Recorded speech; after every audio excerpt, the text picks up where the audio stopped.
Good evening. Doesn't it feel good to be out and at the Parkway? Thank you so much for joining us tonight, everybody. I'm so happy to see you all. I'm Tasneem Raja. I'm the editor-in-chief of the Oaklandside, the nonprofit newsroom for Oakland. Thank you. Yeah, I've been looking forward to this night for so long. To me, another word for a journalist is storyteller, and I'm going to tell you guys what I promise is a very, very short story before we get to what you guys are really here for tonight. So we started thinking about this newsroom before the pandemic in 2019, and we started not by launching a website, not by doing, news reporting. We started by talking to Oaklanders. We were talking to students and healthcare workers and activists and small business owners, and we went out and we said to them, tell us what you need. Tell us what you want journalism to do for Oakland. Tell us what kind of information needs you have. We didn't say what kind of news you want, because that's our language, right? We said, what do you need? And what we heard over and over again from people was, okay, we want you to do watchdog journalism. We want you to do accountability journalism, hold power to account. But we also want you, like you just heard in the video, to reflect the value of Oakland. We have an incredible art scene. We have an incredible community scene. We want you to report on that. And we said, you know what? One of our first hires is going to be an arts and community reporter. Then the pandemic happened, and we had to think really hard. In the middle of a global pandemic, are we still going to hire an arts and community reporter? Well, that's what the community told us that they wanted, and that hasn't changed. So yes, we are. And we hired our incredible arts and community reporter, who you guys are going to hear a lot from tonight, Azucena Garcia. Round of applause. Yeah. I knew I had to give a second for that. And a really interesting thing happened. So Azu joins our team. She starts doing her incredible coverage.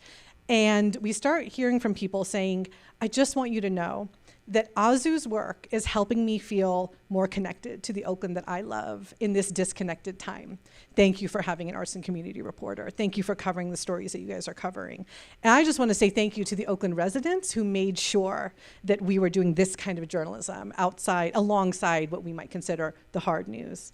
And tonight, we get to take all of this one step further and really go deeper on some of these conversations about what arts and community and culture means for Oakland, and what it means that we have so many people doing this work in such incredible ways, in ways that are really out of the box in this community. So before we get to that, I do have to do just a little bit of housekeeping. I'm going to go through this fast, I promise. Masks. If you are not actively eating or drinking, we hope that you will just keep your masks on. It's not required, but we do just ask that you consider doing so. Phones. I don't need to say it at this point. Please silence your phones. We all know that. Cards and pencils. You're going to see some cards and pencils in front of you for Q&A. If you have questions for our guests, please write them down, and a volunteer will collect them, and we will consider handing them over to our panel to get answered. I want to do a few quick thank yous. I want to thank the new Parkway, of course, for, yes, round of applause. This is such an amazing space, and it just feels so good to be back here. And we just want to thank the new Parkway so much for allowing us to host this event in this terrific building. I want to thank Dominic Prado of Tacos El Último Bailo. If you guys have not had the food from there tonight, please be sure to check out what they have to offer. Their tacos are absolutely delicious, and we just want to thank him for being part of this event as well. And I want to thank our presenting sponsors for this event. That's Xfinity and PG&E and the East Bay Community Energy, for helping to make all of this possible. And with that, I'm going to hand it over for just a few minutes to Ken Maxey of Xfinity, who's going to have a few words to share with you before we get started. Here you go, Ken. Good evening, everyone. This is just amazing to see people in front of me and on side of me. Maya, my almost 2-year-old, has never seen this many people probably in a room. Thank you for being here and standing true to what we all needed in this world, is love and compassion and working with your neighbors. Hopefully you all did something nice for yourselves during this last 2 years. We all know that mental health is very important. My name is Kenneth Maxey. I'm the Director of Government Affairs with Comcast, and we're just really thankful for the opportunity to partner with Oaklandside. And really, when we talk about culture in the United States, I know, unfortunately, the last 2 days we saw some what is also good as well as bad sometimes when it came to Supreme Court justice opportunities. But we know Oakland stands the test of time when it comes to making culture what culture is in this country. And so I just want to thank Oaklandside and thank all the sponsors, particularly my colleague Marie Duenas. I want to introduce her. We are here in Oakland, Xfinity, Comcast. If you don't have us, you should have us. And let me tell you why. We invest in the community. We're here. We are here to commit dollars to this community. In fact, let me just share a couple thoughts. During the last 2 years, we came up with a program called Comcast Rise, where we dedicated $1 million to 100 businesses just in Oakland. That means each of those 100 businesses got $10,000 each. So this was the only city in the state of California that we committed that money and committed those dollars to. And then we also did something called Internet Essentials. Internet Essentials is a low-cost internet program for those that cannot typically qualify or have internet at home. And it's only for $10 a month. We've been signing folks up to that program for almost 10 years. So if you know someone that needs internet at home, we are the company for you. We believe in Oakland. We believe in this Oaklandside partnership. Thank you very much. Thank you so much, Ken. And with that, I'm going to introduce Azucena Racia, our Arts and Community Reporter. Welcome, Azu.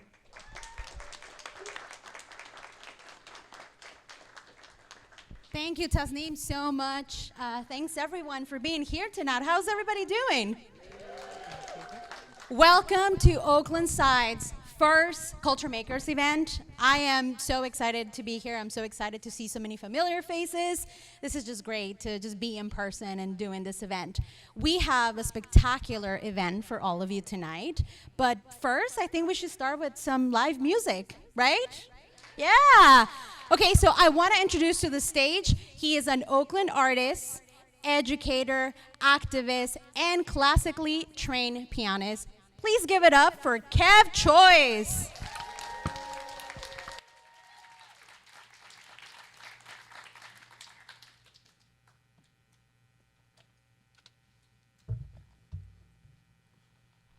How's everybody feeling? Y'all feeling good? Thank you, thank you. It's an honor to be here. Oaklandside, it's a blessing to be in the presence. So many amazing community people. We are all Oakland together. So I feel like the energy, the spirit, the heart of this city has helped make me the person I am from the first piano lesson I took at an Oakland public school down the block, Westlake Junior High School. And we'll talk a little bit about that more. But I step on stage and I just feel the energy, and especially in this intimate space like this. So I hope y'all just enjoy this short journey I'm gonna take. Is that all right with y'all? Cool.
captivate them like Kaepernick with the Afro pick. Raise the black fist, activists, shut down establishments, catalyst, no category for this, no data recorded. Hip hop musician, rooted classical origins. Yo, I'm Chopin with the pen, full of emotion. Shine bright under the moonlight, the black Beethoven. Revolutionary music must be Oakland, the streets opus. This a movement, not a moment. Sonata Allegro, yo, I'm in rare form. Bravado was clever. Over 4/4 measure to measure, phenomenal efforts. Encores, rounds of applause. Sidewalks to concert halls, who can rock it this hard? I'm bridging the gap, it's bigger than rap. Liberation, libretto, free the people with these conscious concertos. I conduct like Harriet Tubman, Underground Railroad. A MTT with a baton and a score to settle. When Michael Morgan put you on, it's a whole nother level. I was put on this platform as a vessel of the rebels. Black lives matter, and I'm just keeping it real. If you heard of Mozart, but not William Grant, still a Chevalier de St. George, George Walker, Hale Smith, Florence Price, Ulysses K. So many others deserve light. Time to decolonize the repertoire. I symbolize those who organize, uprise, protest, and march, create art, reflect the times. That's what Nina taught. COVID brought the world to a halt. George Floyd murder broke my heart, but it was a spark. Amplify the charge. Same call my ancestors died and fought for. No justice, no peace, equality for all. Till we all in harmony. I write music might cause riots, like Stravinsky writing Spring. First performance, this historic. Starting good trouble. John Lewis, hip hop, the music of the struggle. This a movement. It's not a moment. And I know we gonna be here forever, and it feels so good when we do it together. That's how you start a movement. We make progress when we open our minds, open our hearts, open our eyes. We on the front lines for our freedom. This the sound of our freedom. Come on.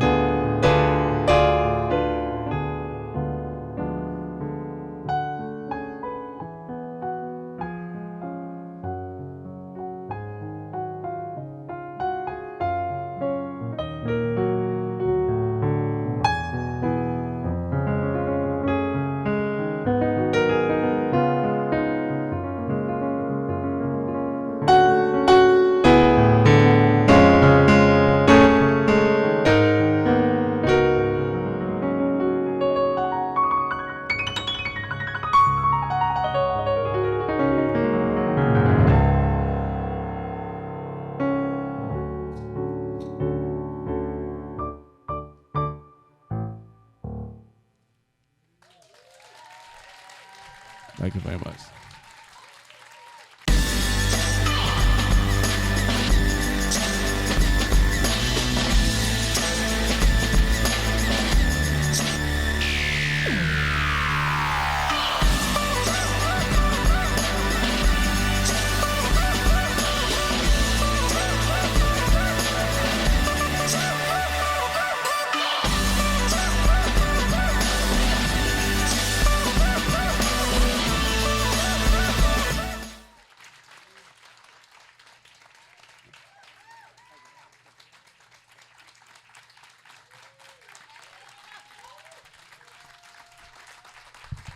Let's give it up one more time for Kev Choice. We're gonna welcome him to the stage. So while Kev makes it to the stage, I was just told that we have 2 raffle winners. So if you were part of the Xfinity raffle winner, if your name is Ludman and Lauren Kavanagh.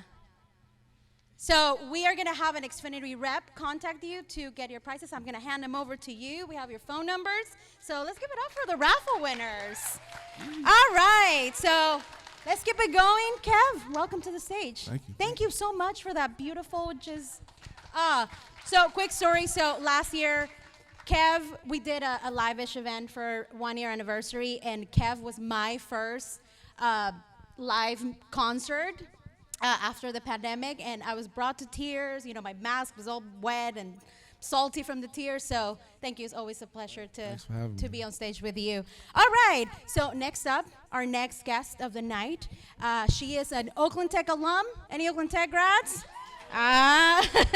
Journalist and filmmaker. Let's give it up for Niema Jordan.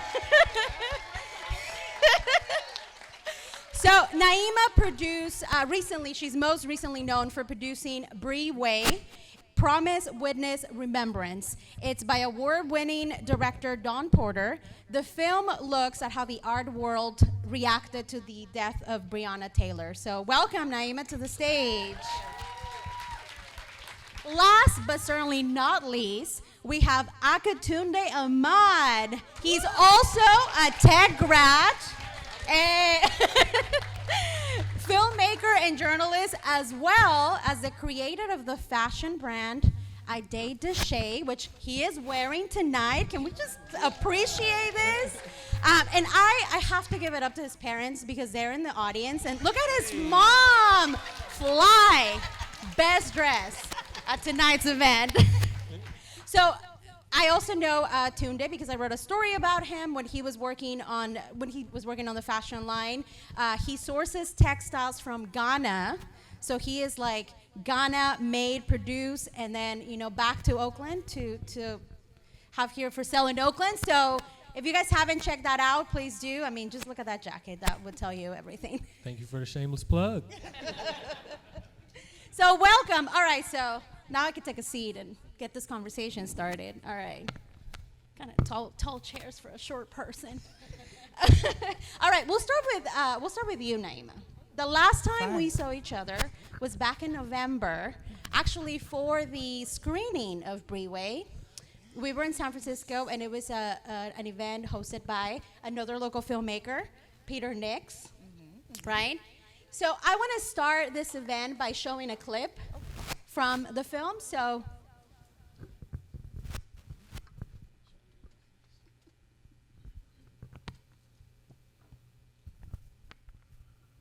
technical difficulties, we'll get it up in a second.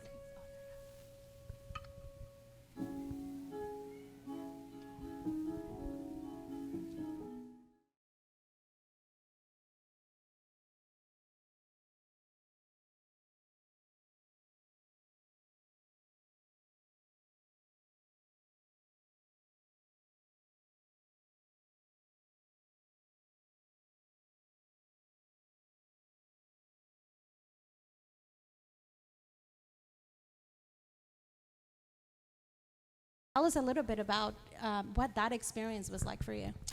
Wow. Working on this project was, there were a lot of feelings. It was interesting when I was first called to sit, Dawn reached out to me and she said, listen, I want to make this film and I want you to produce it. And I was like, okay, right? Like, all right, I can do this. And when I was looking through my phone, I had already had photos of Brianna in my phone, right? Because I remember finding out about her story, finding out about her death, and just sort of like following along and saying, what's happening here? Or what does justice look like in this situation? Like, who was this woman, right? And so then getting into a space where I was asked to come on to produce the film, one of the big things was I do a lot of work around social justice in terms of documentary filmmaking and saying, I want to tell this story, but I can't physically, mentally, emotionally, spiritually be in another space where I'm only talking about Black pain. Like, it has to be something else. And from that, we were able to really have conversations about the art, about the healing, about art as protest, right? And saying, what does that look like? And it took also some time. So like on the art front, folks were like very much like, all right, cool, you can come in, talk to us. And then getting in with the family was something different. The first conversation I had with her mom after like a lot of time, like trying to get in touch with her, trying to talk, like reaching out to her lawyer, showing up at things, like please talk to us. She said, it's really hard for me because people are really trying to capitalize off my daughter's death. Everybody wants to paint something or write something or build something and like not reach out to me, not talk to me, not care what's going on, and really use her death to make a name for themselves. And she said, and so that's why I'm apprehensive. And so we just had a very real conversation. And afterwards, a little while later, I get it. Someone comes to me and they say, "She says she'll talk to you. You have a good spirit." And I was like, okay.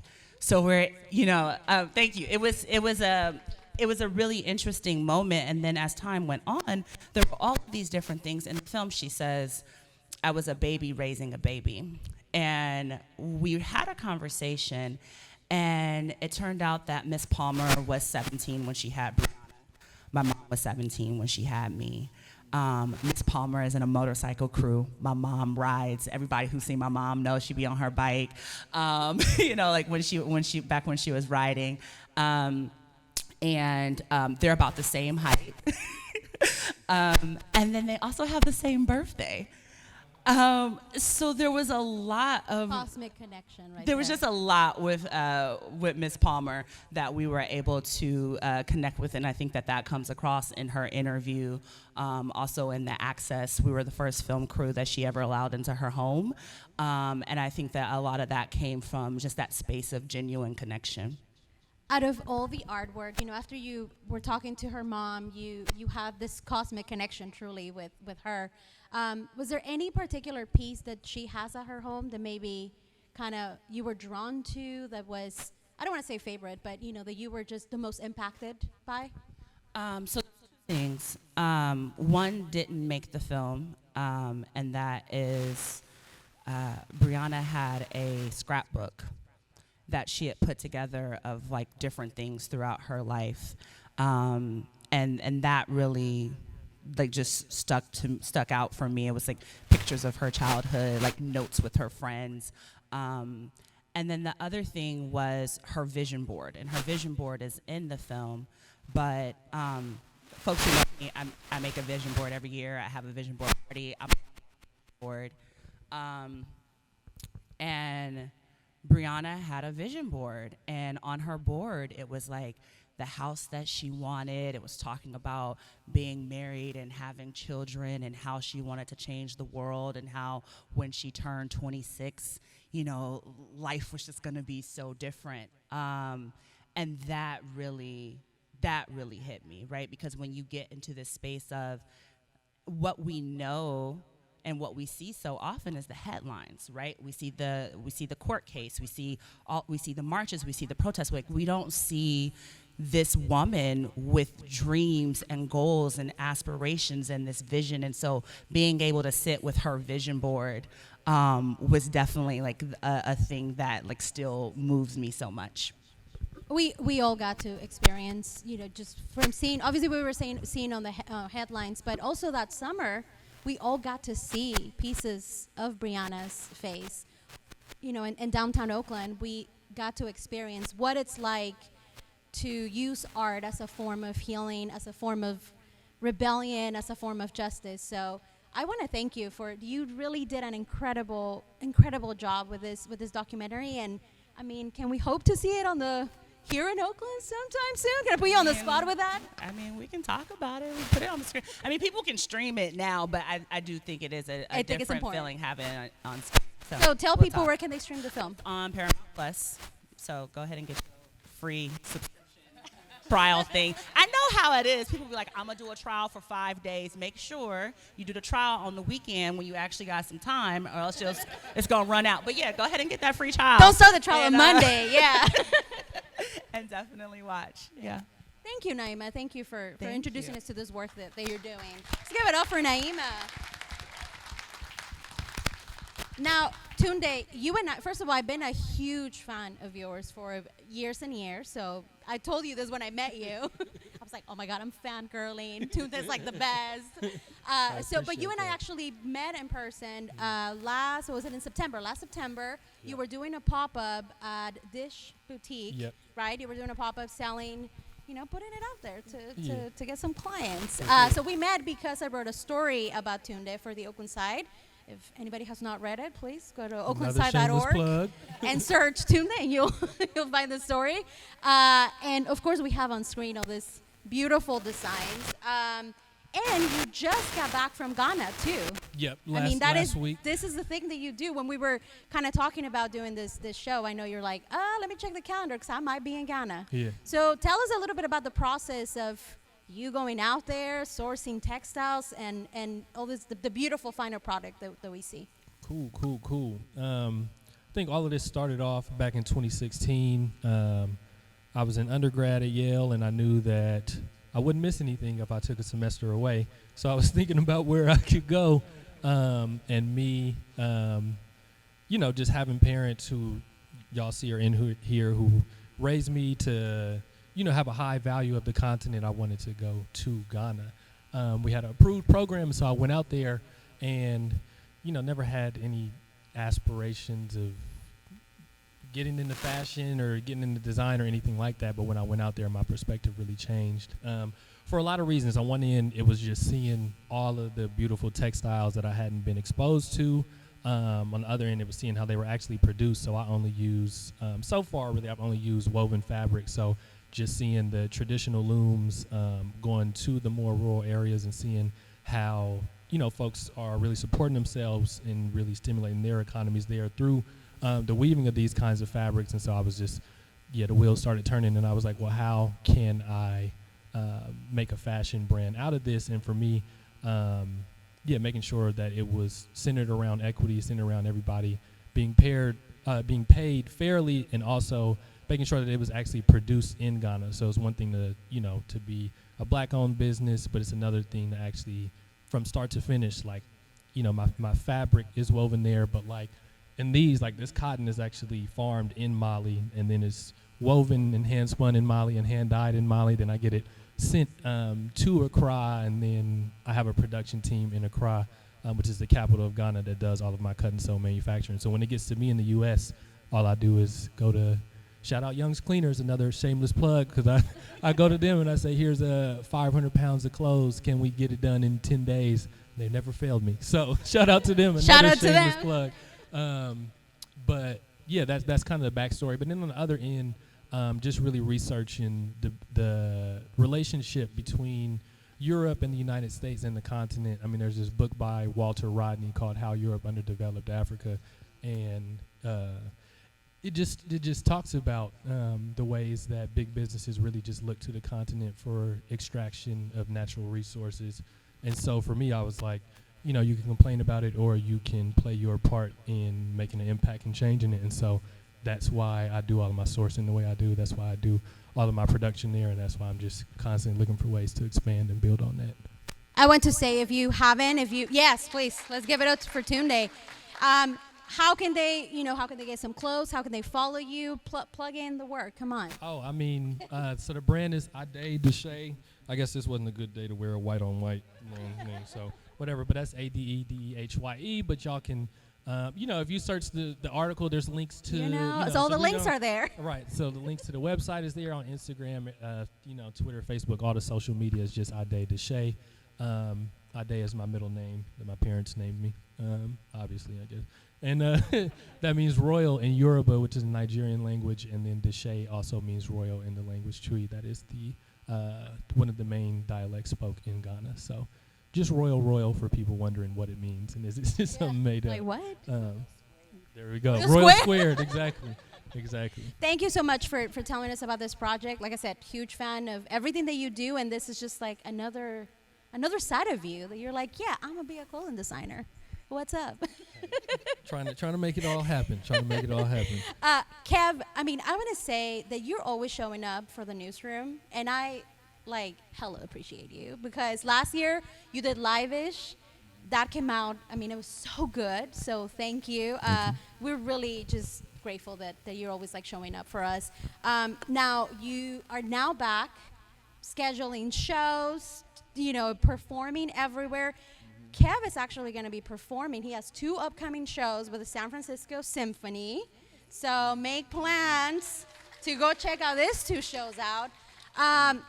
What has it been like to, get back to performing, be out, and, see people in person and have your music be heard? You know what? Honestly, I feel like when the pandemic first hit, I never stopped trying to connect with people with my music, because I feel like that's what people would need. Even the first week, I was on Facebook and IG every week, I'm gonna do a concert tonight. while you home, I'm gonna do Prince today. I'm gonna do Stevie tomorrow. I'm gonna do classical Wednesday. Like I was just trying to put out I was number one in my living room with my piano, and I knew everyone else was at home. So I was like, how can I find a way to connect with people? Because not only am I gonna go crazy if I can't perform or connect, I felt like it's what our community needed at that time. So, and then, you know, even when people started to come out a little bit, I was like, let's set up in the park. Let's set up at the lake, and we're gonna play out there for Juneteenth or something like. So we would take our equipment out and just play for people walking by. Or I was always trying to find ways to, you know, connect with people through the music during the pandemic. So I didn't lose that part of connecting, because I was always trying to find spaces to do it, even doing church on Zoom, you know, every week, or, you know, just anything I could do, playing on the streets, playing, you know, for organizations. Every organization doing a Zoom party. They was like, that's yeah, exactly what we did last year. yeah. So I was just saying yes and trying to find a way, trying to get lighting in my room, trying to, you know, get the sound right. It was a lot, but I feel like it was worthwhile to have some sense of normalcy around performing. And I'm sure people appreciated you being there for. I mean, it was a dark time for all of us, y'all. Like, it was dark. So I even did an album. having that, I know. Yeah, you did a whole album. Right. So yeah, being there for people even through the screens, I'm sure people appreciate it. And how have you, like, now? What is it like being actually post-pandemic? Still pandemic? Still pandemic, really. It's still pandemic. You know, it's still a lot of the, you know, audiences are still in certain spaces, you know, slow to come in. But honestly, I've been tremendously blessed, you know, to be able to perform with the San Francisco Symphony. I don't know if people understand how much of a accomplishment that is. You know, I took my first piano lesson at a public school, didn't know anything about classical music, didn't know anything about, you know, theory or music, but developed from that. And also along the way, you know, you have teachers tell you you'll never, you know, the classical world is very strict, it's very rigid, it's very traditional. And for artists who's, you know, doing hip hop and soul and gospel and funk from Oakland, to be able to step on these stages, it really is a great accomplishment for me and also for our community, because it's opening, like that piece that I did earlier was actually a piece that San Francisco Symphony had me do during the pandemic when they did a digital series, because they couldn't have performances in person. Yeah, so we recorded it with, you know, the string quartet in one room, the flute player in another room, the bassoonist in another room, the band in, like, we recorded it all separate, but it came together as one piece. And I talked about, you know, the history of, and also shout out Michael Morgan, who actually brought me into that, you know, rest in peace. Let's give it up for Michael Morgan. Yes, because he kind of brought me into that, and I was like, you know, what do y'all want me to write about? And he was like, you know, just do you, talk about Oakland. And that's when all the art was going on downtown and seeing all of the protests happening at that time. So I was like, okay, I'm going to speak about what's going on right now, and also talk about how we need to change this traditional rigid structure of the classical world that hasn't given space for all these African American composers or even just different genres. So I kind of like put it to them, and they actually accepted it, and now, you know, they're doing African American composers all the time. So it was a pretty special opportunity. Yeah. Actually, when I saw this post, Thank you. yes, let's give it up again. When I saw this post on Instagram, there's a quote that really resonated with me. I'm gonna read it. So it says, "As a kid from Oakland, a black artist, musician, composer, and MC, to perform with the San Francisco Symphony is truly an honor and an incredible opportunity." And I read that quote, and I was thinking about the event tonight, and I'm like, we all here on stage can relate to that. Being kids from Oakland, wanting to succeed, wanting to, like, thrive in our careers, wanting to, like, make our people proud, our hometown proud. And right now, in this, like, still pandemic times, we're trying to see, or we're seeing the revival, right? Or trying to see the revival of downtown, of arts and culture, trying to bring more businesses into the area. What can we do? Like, what can we do as community to help that revival? I'm gonna lay it on y'all, so whoever wants to start. I mean, I think number one is understanding that the essence, the soul of Oakland is so rich, is so powerful, and it changes the world. Everything that start here impact the whole world. So really all we got to do is just keep being our authentic self and supporting each other 100%, showing up for events, buying, materials, viewing movies that we show, like really the support, and also just understanding like how special this is. I feel like sometimes we don't understand like how powerful until you travel and go to other places, and they're like, oh, you from Oakland? Like, wow, you must you know about this and da-da. And you be like, yeah, that's just where I grew up. It's like almost a natural thing that we have. So continuing to support it, and also make sure that we understand what's happening in our city right now around the erasure of a lot of our culture. A lot of our culture is being pushed out, and making sure that we maintain the essence of what the heart and soul of this city is, because it's being pushed in a way, and we have to hold our ground on that. It's expensive to live here, y'all. It's expensive. Yeah, it's expensive. It's expensive. Naima?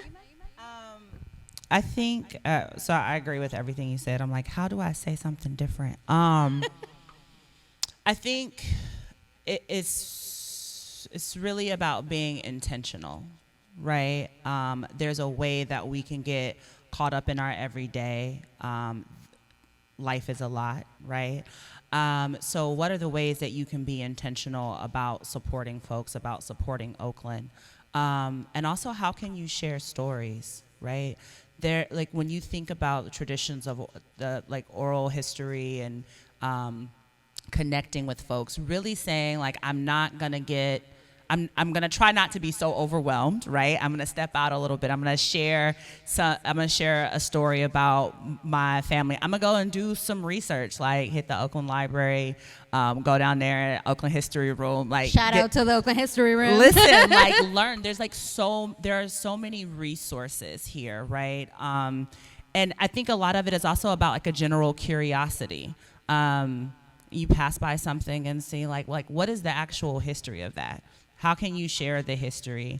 There's a lot of historical landmarks here in Oakland that are not technically landmarks, right?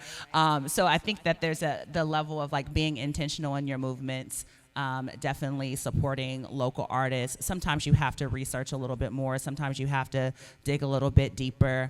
I'm a really big fan of just going outside and wandering around. Because you find so much accidentally, right? Like if you think about you're trying to get somewhere specific, and so you put that location in your GPS, and then you just go to that thing, and then you go back to your house, right? There's a whole bunch of stuff that you've passed up on the way that you've not thought about, and like you're not gonna find it unless somebody is like, hey, did you see that thing? And so you just take some time to be curious and wander around and explore. As somebody who grew up here, I think about all the times like that there was a whole bunch of stuff that I had never seen before until somebody was visiting. And I was like, oh yeah, I don't do that. That's that tourist shit. And and then it's like, dang, there's like some pieces of history that I didn't even know about because I'm like, ooh, I'm not a tourist, right? But like go and be curious, right? And explore. And so I think that's the thing. And I think that also really feeds and nurtures our soul in a way that we don't necessarily get to a lot of times, especially if you're working consistently or, you're struggling or you're dealing with things with family. You're not in that playful, curious mindset. And I think that if you can get into that about exploring your own city, you will find ways to support your city. Probably should have went first. Stay tuned. You had the opportunity. But no, I just think, obviously I'm in agreement with everything they've said, but I think just adding on to it on an individual level, just try and control the controllables and think about what it is that you can do every day and in every moment to play your part in not only the preservation of the culture here, but also to it. And then I also say just, you kind of spoke to it being intentional, but oh yeah, that I call conscious consumerism. And so not just consumerism about what you're conscious, but anything, the type of music you listen to, things that you do buy, but anything that you're intaking, just go that extra step and think about how was this made, who was benefiting in the process, who was harmed in the process, and that can be anything, right? Obviously, I make clothes, and so in making it, One of the other reasons why I went about doing this way, because I was like, it's actually hard for me to buy clothes from anywhere when I do my research, like you said, and look into how stuff was made, and I'm like, oh, that's right. Like somebody was heavily exploited in this process. But it's the same thing when it comes to music, right? What is Kev talking about in his music? And I mean, as y'all heard, it's things that are impactful, it's things that are real life and important, as opposed to whatever else. So just thinking about how is this impacting me, whether I know it or not. How's it impacting my subconscious? Impacting the ways that I move around, and just keeping that in mind in everything that I do. I think that the answer will kind of reveal itself in what you can do as an individual on a day-to-day basis. And there's so many places in Oakland to support, so many local businesses. Yes. So many local businesses that were still struggling since the pandemic. So obviously they need our support. They need, and we know that there are people who are building community here. They have their businesses here. It's like they need our support and our dollars if we have it. And I think the other thing is to really, that's super important, is really tapping into the youth who are here in Oakland, right? Yes. Give it up for the youth of Oakland, yes. Shout out to the youth. I think that when you pay attention to the youth, you are really looking at the trajectory of a space, right? You have to invest in youth. You have to figure out ways to support youth, right? Whether it's volunteering in an organization, it's some school supplies for, teachers, it's going to a career day, whatever the thing is, figuring out how you can support youth. Kev, clearly, educator. I'm on the board of an organization called Oakland Kids First. I've done, there's all of these different ways that you can get involved in making sure that you're supporting the youth. And then the other thing I will say is tap in with elders, right? Because there's this space where we're not nurturing our elders. We're not talking, there's this disconnect, right? And so if you're talking about sustaining Oakland, right, you have to get in and connect with people at every level, right? So it's supporting the youth, and it's also making sure your elders are taken care of, right? And so that's what I'll add there. Let's give it up for Niema. I want to remind our audience that there are little index cards for everyone on the table. So if you have a question that I haven't asked, and it's a pressing question for our guests, please make sure to fill it out. And there's someone who are going to be collecting the little cards. So now we have so much more to talk about. I mean, we have a whole conversation coming up, but we cannot have Kev right here and not have him delight us with another song, right? Am I right? Do you guys want to listen? Right? All right. I don't know. Okay, come on. Y'all can do better than that. Come on. There you go. That's the spirit. Let's give it up one more.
Focus on the energy, I was taught morals.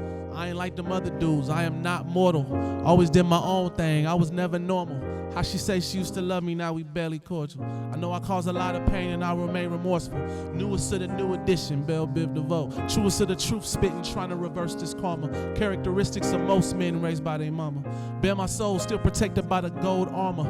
Won't catch me count sheep till I'm counting commas. I done been around a lot of greatness, I've been honored. From OGs in San Quentin to Barack Obama.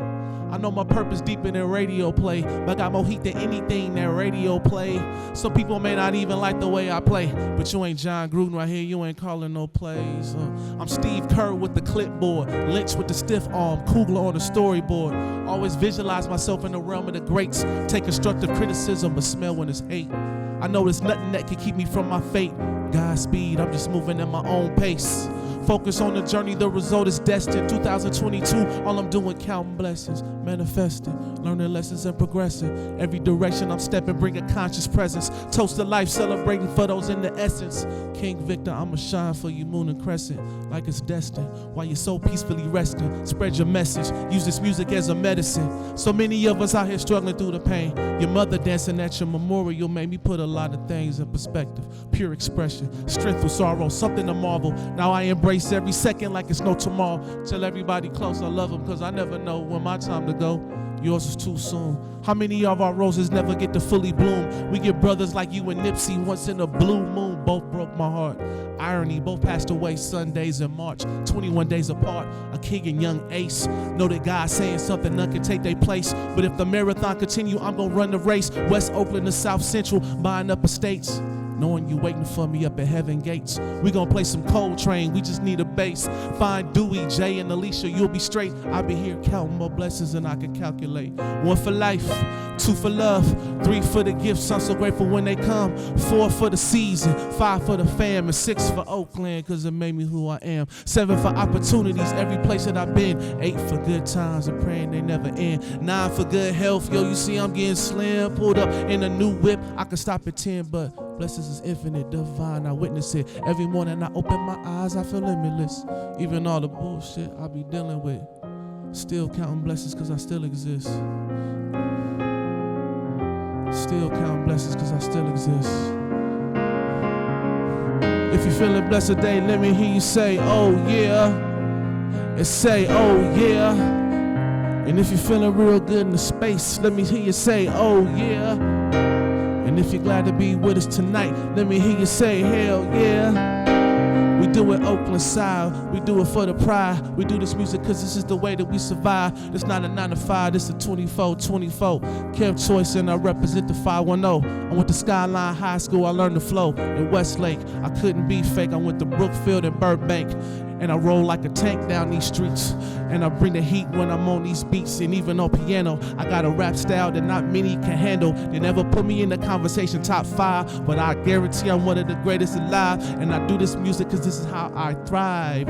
On the microphone just like Kaiser, blow like a geyser, do it like Ebenezer. When I'm on the microphone, this is a teaser. The album coming soon, like the moon. Kev Choice on this stuff till I get to June. Then I'm going to do my summer school. I'm not a summer fool, I break all the rules. This mic is my tool. I do this is a jewel. I do this for the new, I do this for the crew. Yo, this is how we do. We count blessings. We count blessings. We count blessings. Yeah. One more blessing, yo. 1 for life, 2 for love, 3 for the gifts, I'm so grateful when they come. 4 for the season, 5 for the fam, and 6 for the town, cause it made me who I am. 7 for opportunities, every place that I've been. 8 for good times, praying they never end. 9 for good health, gotta get trimmed, go to 24 witness, get it down thin. Yo, blessings is infinite, divine, I witness it. Every morning I open my eyes, I feel limitless. Even all the bullshit we be dealing with. Still count blessings cause I still exist.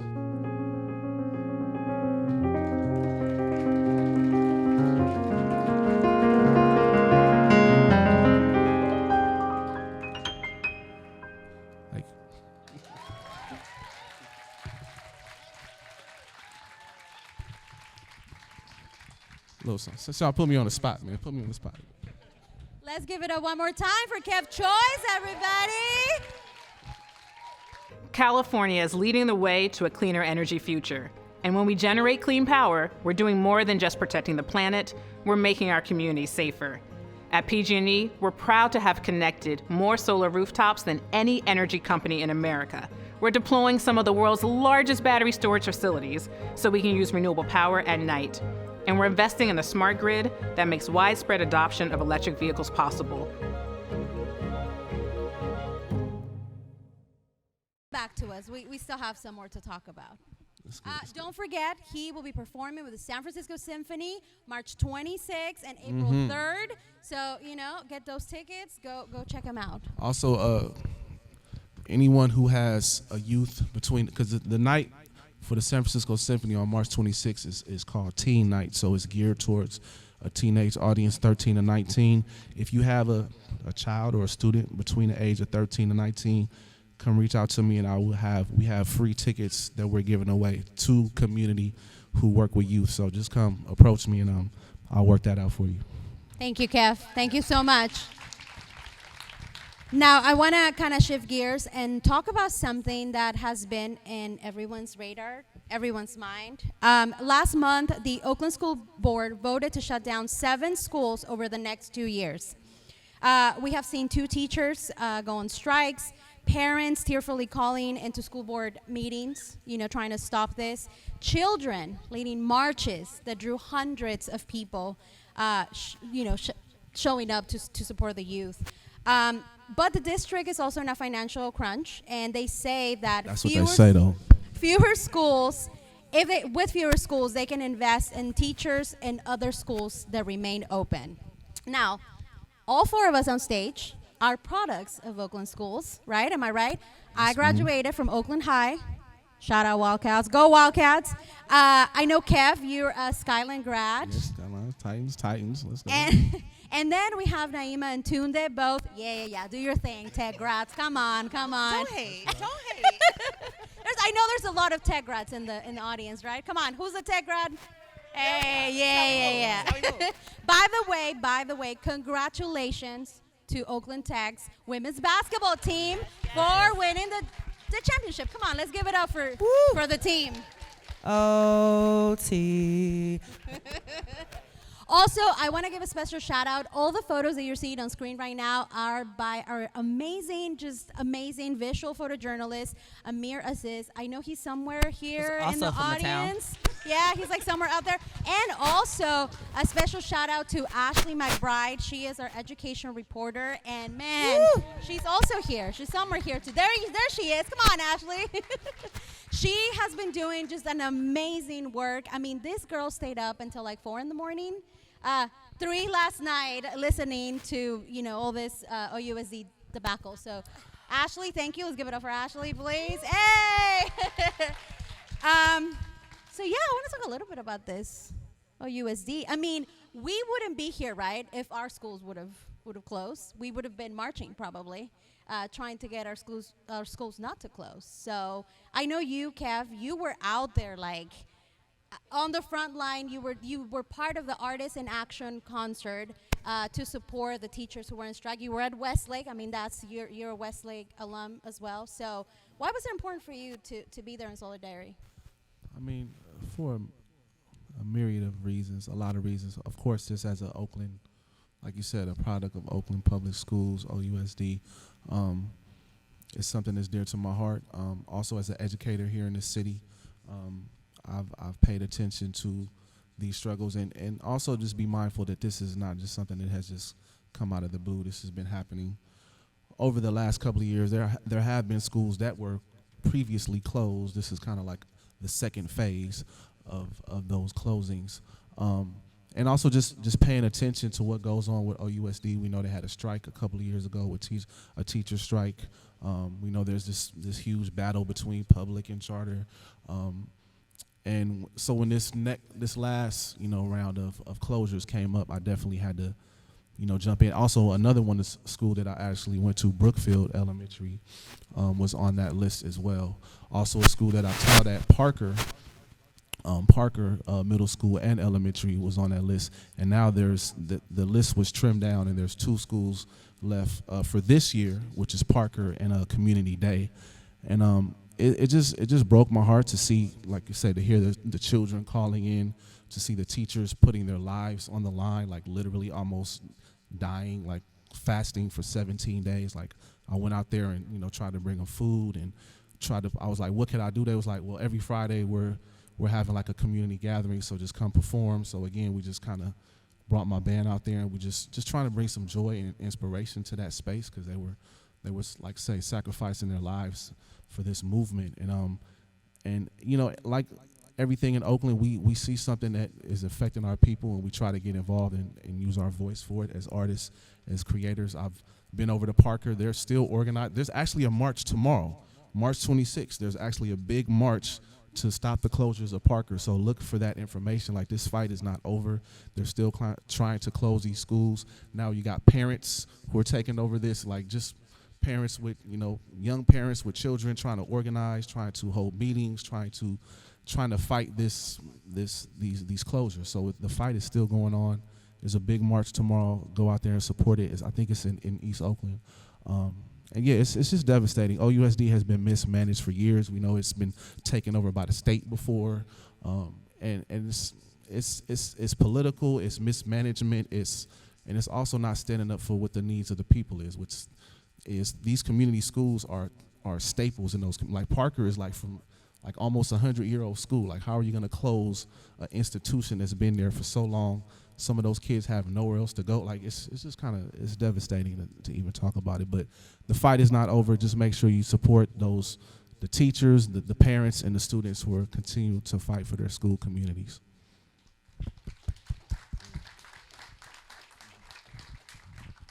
Acatunde Ahmad, who wants to pitch?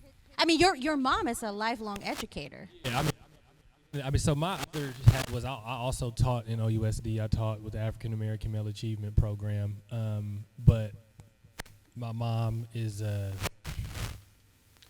30 plus years with OUSD. She's been the principal of Piedmont Avenue Elementary School for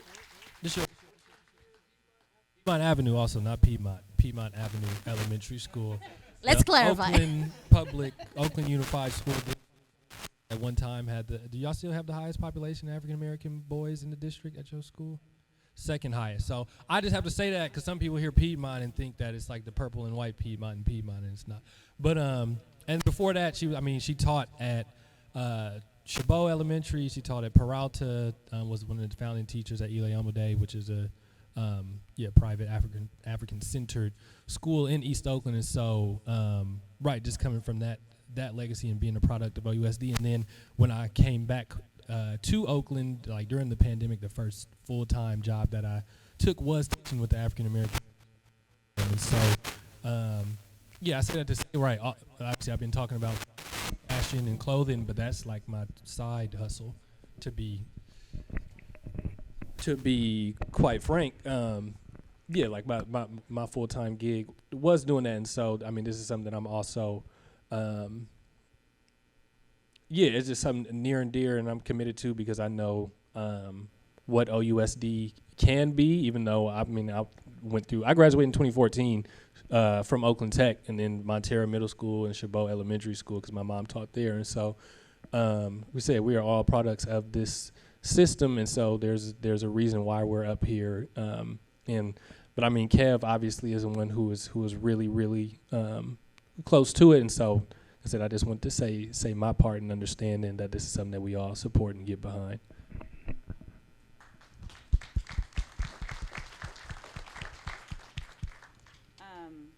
The thing that's on my mind around the closures is really an overall thought about education and public school education, and just how we have seen consistently that education is not valued, right? And teachers are not valued, and public education is not valued. And that for a lot of folks, I would just encourage people that, even if you don't have kids, this is still your issue. There's a space, and I think about this a lot. I think about a few years ago, I would have these conversations with my best friend, who's in our audience. Shout out to Luke. But we would have these conversations about what does it look like for people who are not parents to show up for students and to show up for OUSD, right? Because you have this vision of like, okay, when I have kids, and then I'm gonna be involved in the school, and then I'm gonna be in the PTA, and then but like, bruh, like the school's gonna be closed down by the time you get there, right? If you're not doing something now, right? And so I think that that's a really important part of the conversation. Because I always sort of like, well, I don't have kids, and I'm an auntie, and like my parents handle it, like that sort of thing. And now I'm in the weeds of it because now I am raising my nephew, and I'm like, okay, I was involved, but I could have did a lot more in terms of like really understanding the system or figuring out what's going on. So I would offer that like even if you do not have children at all or in OUSD, even if your kids are in in private school, like, what's happening here in Oakland affects all of us. And I think that when it comes to education, there can be a real space of like, well, like I'm not a teacher and I don't have a kid. You let those people handle that, but it all affects us, right? It's gonna affect the quality of life, not only for those students, but for everyone in the community. And so again, when you're talking about how do we support Oakland, we support Oakland by supporting Oakland schools, Oakland teachers, Oakland students. Yeah, and yes, and also, I mean, in thinking of that, right? Like thinking if you don't have kids, it's like it doesn't affect you. Thinking of the importance of voting, local elections matter, right? So, I was just about to speak yeah. that because if you ever listen to an OUSD board meeting, you know how much of it's kids in here, a SH something show it is, and. Am I right? And it's not 3 o'clock in the morning. Not to point the finger. This is not to point the finger at nobody. But we have to, if whatever district you live in Oakland, you need to know who your board, your OUSD board representative is, and you need to hold them accountable. Like when these elections come up, and you need to write letters to them. You need to call in and make public comment. Like that's how the pressure comes. Like because at the end of the day, they voted on that, and the vote was 4-3 or whatever. It was so it could have even went the other way. So you got to put pressure on the people who are making these decisions because it could have went the other way. We have to understand the impact that all these school board members, city council members, the mayor have in our daily lives, and that even if you don't have kids, like you have to know who's up for re-election. Like you need to know these things and vote according to kind of seeing who's going to be there for the youth. Yeah. Anything else you want to?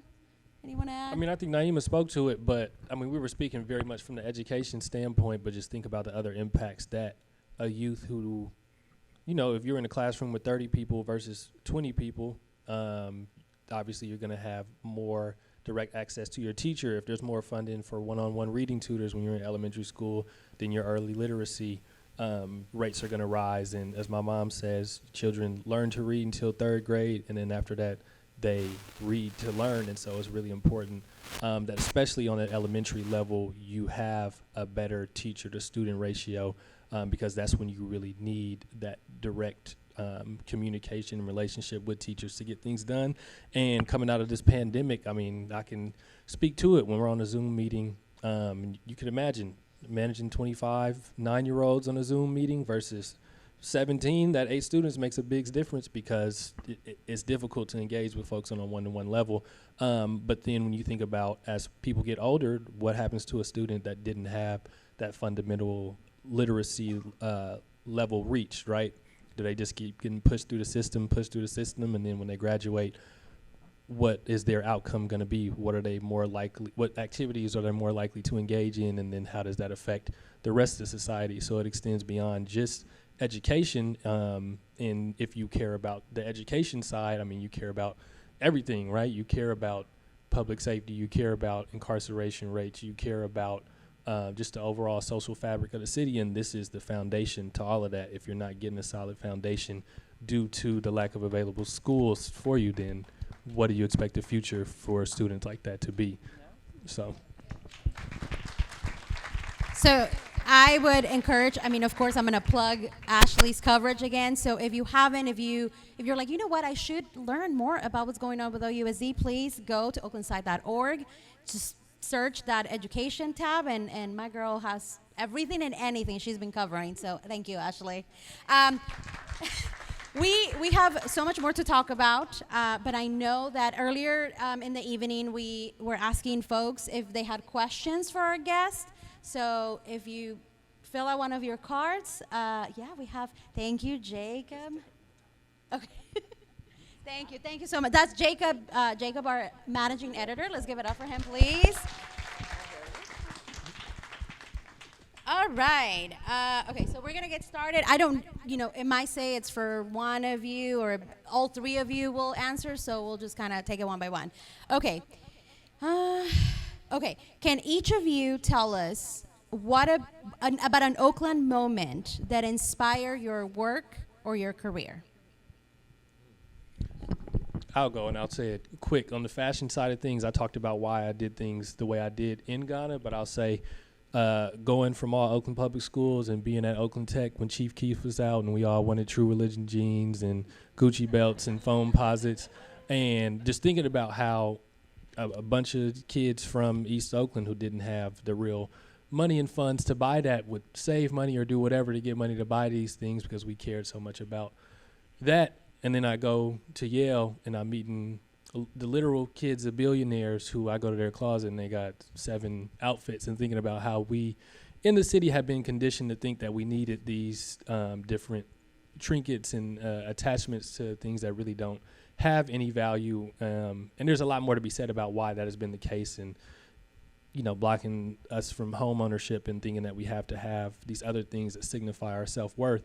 It was just one of those things where I was like, oh, wow, like to be thrust into an environment where all these things that I had really become accustomed to attaching value to didn't matter, because what does a Gucci belt mean to a billionaire? How could you even signify the amount of wealth that folks could have? And I'm not an aspiring billionaire. It's a whole nother conversation. I'm just speaking the truth for the sake of this conversation, and just saying, like, it really put into perspective and really shifted my thing about conscious consumerism again, like I said before, and thinking about, why do our youth particularly strive to purchase these things, and what can we do to kind of reverse engineer that and make us more aware of the things we buy and why we buy them and why that's the case. So that's an Oakland moment, more or less, and a lot of other places similar to Oakland can relate to that, but I just remember that shocking moment when I guess the real moment was when I had somebody who I knew was the child of a billionaire ask me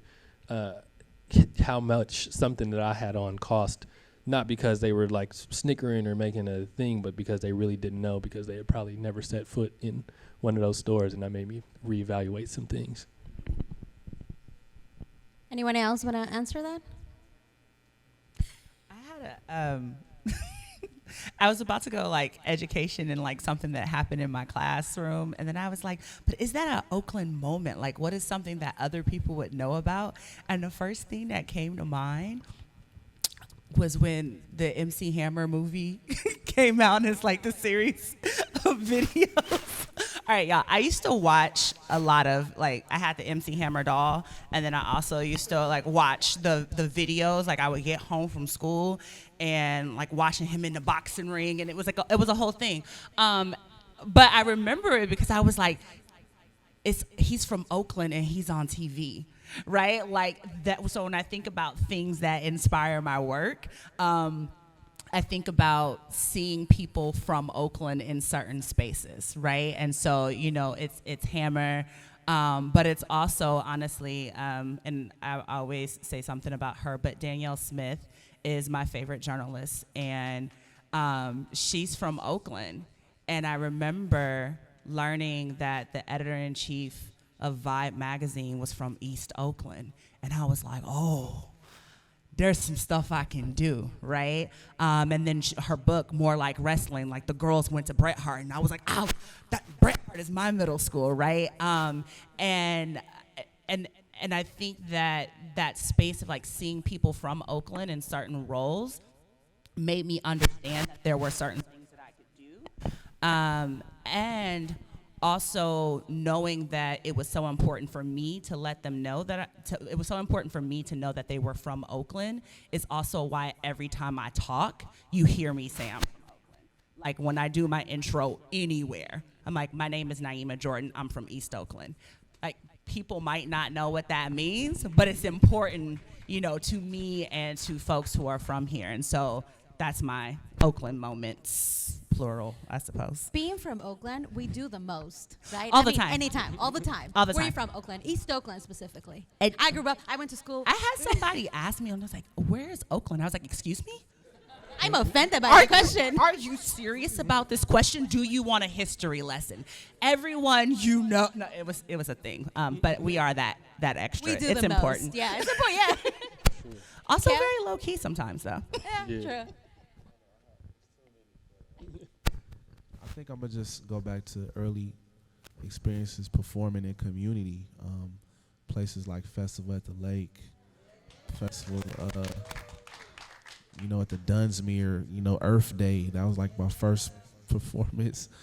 I was probably a teenager, and then also just when we talking about Oakland public schools, like I grew up in such a era that, especially hip hop, was like it's what we did every single day. You know, in the hallways, at the garbage can, in the bathroom, like we was just rapping. You know, Westlake, you know, Skyline being up there when Hieroglyphics was there, and just hearing those cats freestyle, and then we all freestyling and feeding off of each other. So just that energy of being in school around such talented kids who were just doing what we loved and just trying to get better every single day. Like that's kind of what was my early formulation. Like that's what I want to do for the rest of my life, for sure. So we have another question. As Oakland natives, how can non-Oakland natives help preserve Oakland culture? We're helping gentrify it, but we love Oakland.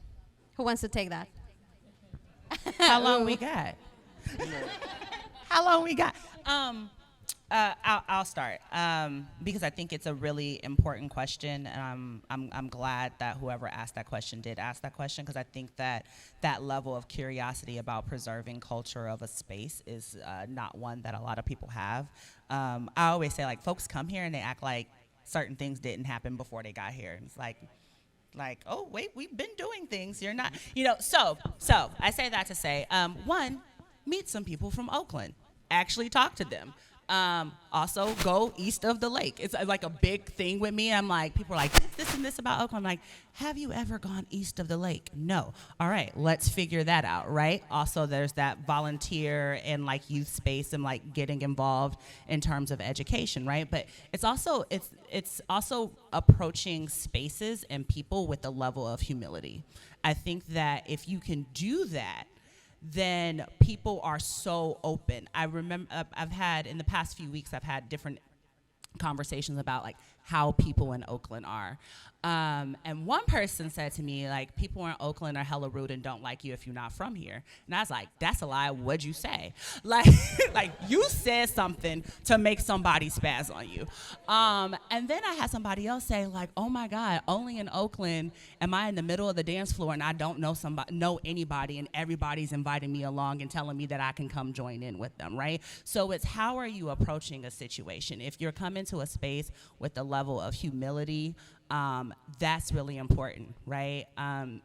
There's this, I'm gonna make a San Francisco quote, but reference. But if you've seen Last Man in San Francisco, and they're on the bus, and this girl's like talking hella mess about how she can't stand San Francisco, and dude is like, you can't talk about San Francisco like that if you're not from here, right? It's the same thing in Oakland. If you're not from Oakland, you might just want to watch your mouth a little bit, right? And think about like what you're engaging on. There are, like, you know, we've been up here and we said, you know, a lot of things that we love and a lot of things that have issues, but we take home very seriously. And so when you are walking into someone's house, you need to be respectful. And if you approach coming to Oakland the same way you would walking into someone's home, then I think that there's like a whole level of things that open up for you, right? Because everybody who's in Oakland or from Oakland, you know, it's not necessarily like born and raised here. Like our parents came from other places or our grandparents came from other places. And I always tell people, like, we claim Tupac all the time. Listen, he went to our school in Baltimore. He was out in Marin. But we love Tupac because Tupac loved us, right? And so So if you can approach in a certain way, like, you will be embraced. That's I want to share. I want to share a quick little conversation that you and I had years ago. And this was when, you know what I'm talking about. Yep. So Oakland, downtown life was like thriving. There was all these new places open. And then, I personally would walk into spaces where I didn't feel like I belonged, right? Like I was in, like that place wasn't for me. My money was not needed. Like, I was getting like faces and it's like, bro, like I'm from here. What? So I remember I told you this. I think I texted you or we hung out and I'm like, Niema, I am so mad. Like all these places, I don't feel welcome. And then you said, girl, no. I'm going to tell you something. If it's in my town, it's mine. And I'm going to make it mine. And my mindset just changed after that conversation. So then I would walk into places and I'm like, Niema once told me, if it's in my town, it's mine. But talking about that, it's interesting to see how so many of those places, where then after you and I had that conversation, I would walk in and spend my money, are no longer here. So many of those places, granted the pandemic, of course, took away a lot of places, but I feel like that was also kind of like an exit for a lot of places that were like, okay, well, this is not cool anymore, so I'm going to head out. So anyway, I carry that with me, and, now I don't feel, so much that way anymore, but I just wanted to talk about that really quick. If it's in my city, it's mine. But I think that is an overall thing about how we approach spaces, right? And mindset is really important, right? So if you're walking into a space, I think that there's something there about that. Oh, that's so much better.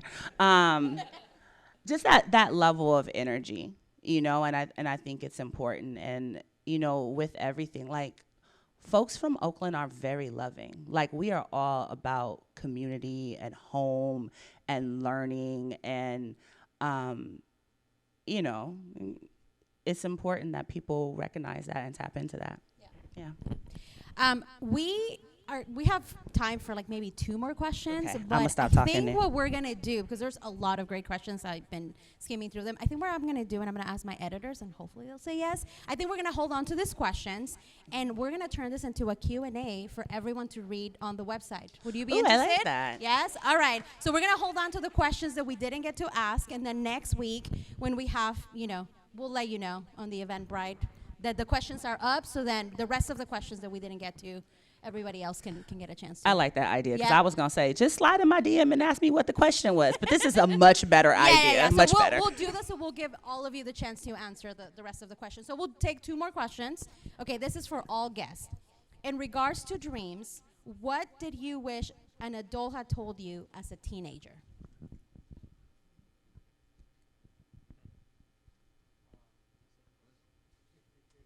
Thank you, whoever asked that question. I would say,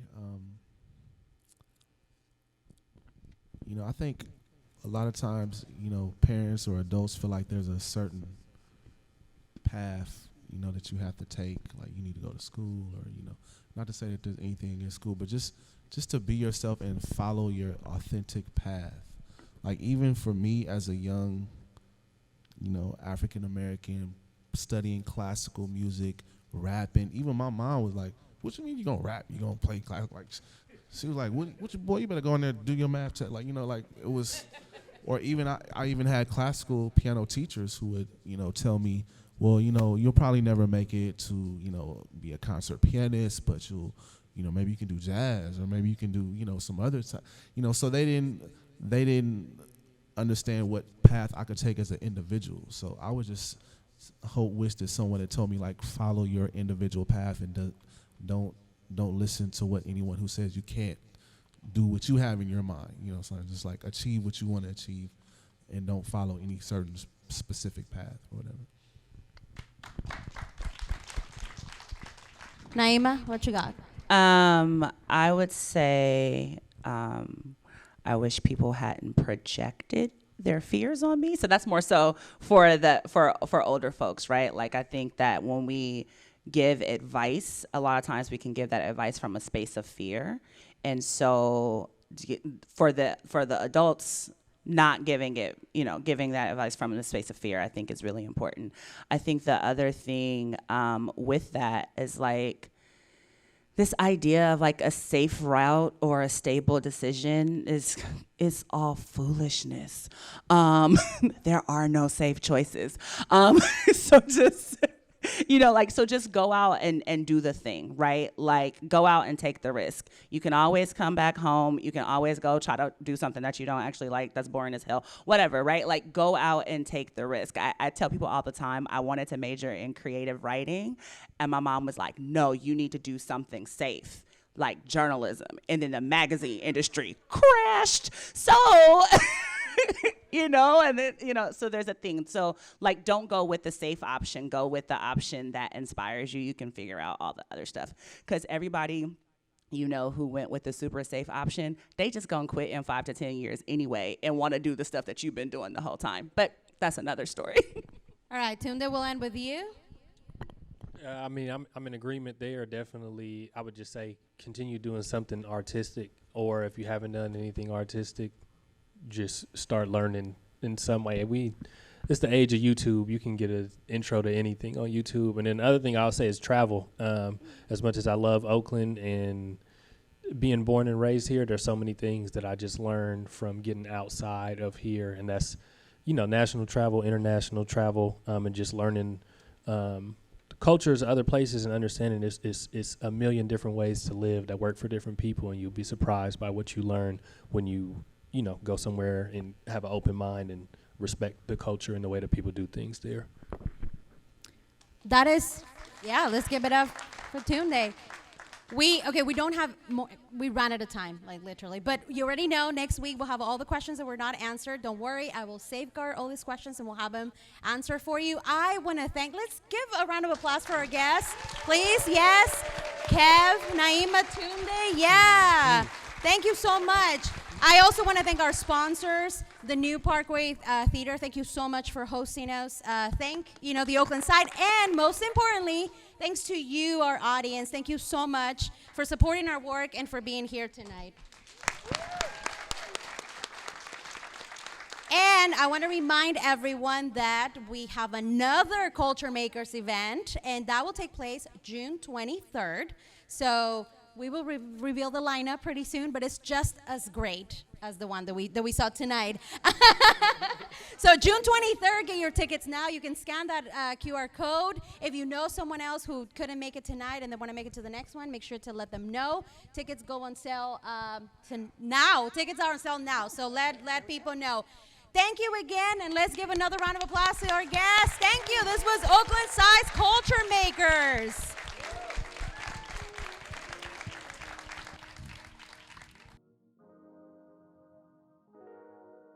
It was a great event. I think that it was a testimony to the brilliance of Oakland. It's a testimony to the artistic creativity that resides here, that has been here. I love the question about, well, if I'm a newcomer, what is it that I should be asking? What should I be curious about? What places should I go? And I thought their responses to that were awesome. If you really want to live here, ask the people who've been here for a while. If you really want to be a part of this community, bring your full self to it, bring some humility to it, bring a sense of wonder to it, and don't compare us to some city on the other side of the bay. Don't compare us to Brooklyn. Compare us to us, the home of the Black Panther Party, the home of the Pullman Porters, the home of amazing food and culture and music, the home of hope and healing and Hajj. I'm running for mayor, so I got something to say about it. Wonderful. It was great to be out and about and see a live show for a change, and just the Oakland pride. Fairly new to Oakland, and so to be able to take part in that and to hear and feel that Oakland pride that she's talking about is pretty amazing. It's like homegrown and just very local, and I like that we took that approach. We, they, us, we are all Oaklandside.